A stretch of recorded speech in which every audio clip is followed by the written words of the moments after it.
guys, I'm Alana and this is Button Bash. Nintendo announced two new 2DS models that totally remind me of my old Game Boy Color. They're like semi-transparent. There's a crystal red and a crystal blue version, and they'll be available at the end of this month for around $100. The new models will, fittingly, release on the same day as Pokemon Omega Ruby and Pokemon Alpha Sapphire, which are remakes of Ruby and Sapphire.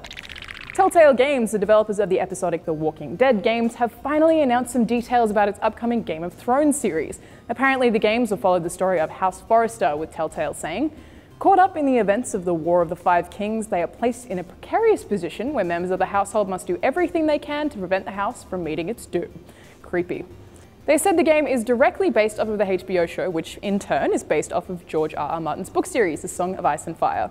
The Telltale series will begin towards the end of Season 3 in the TV show and will conclude just before the beginning of Season 5, which is fitting considering Episode 1 is coming out at the end of this year, just before the launch of the new season on TV. Telltale said the players will get to visit heaps of familiar locations such as King's Landing and the Wall, but you'll also get to see places that aren't featured in the show, such as Ironrath, the home of House Forrester, who actually haven't been featured in HBO's Game of Thrones but are definitely present in the books. Ironrath sits on the edge of the largest ironwood forest in Westeros, which has proven to be a strategic advantage for the house. The trees are a valuable commodity. Many of the best weapons, ships, and defensive structures include the use of ironwood. House Forrester controls the majority of ironwood forests of the Wolfswood, much to their chagrin to the bitter rivals, House Whitehill. In terms of actual gameplay, you get to play from 5 different perspectives, much like chapters in the book are written from different perspectives. Each of those characters is either a member of House Forrester or in service to the house though, so maybe we won't be playing any of the main characters in the show.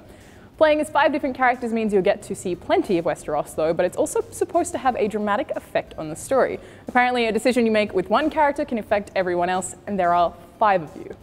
Your overall goal though is to save House Forrester from destruction, with Telltale saying, "You're truly playing the Game of Thrones, where you win or you die." What a quote.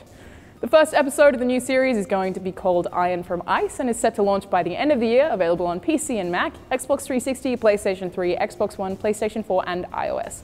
Any additional platforms will be announced at a later date. The latest system software update for the Wii U will make the Nintendo Amiibo figures compatible with the console.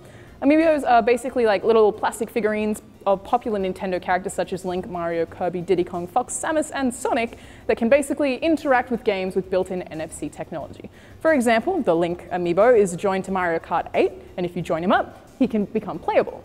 Each figure costs $12.99 each, and I guess it's kind of like Nintendo's version of Skylanders. The new update will give you a new Amiibo setting page, which allows you to register an Amiibo owner and a nickname, as well as reset or delete data for one of them. Games that will support the figures include Mario Kart 8, Captain Toad Treasure Tracker, Mario Party 10, and Yoshi's Woolly World. The first wave of Amiibo figures are due to ship from November 28th, with the second wave of Captain Falcon, Zelda, Diddy Kong, Luigi, Little Mac, and Pit shipping from December 19th. I'm Alana, thanks for watching Button Bash.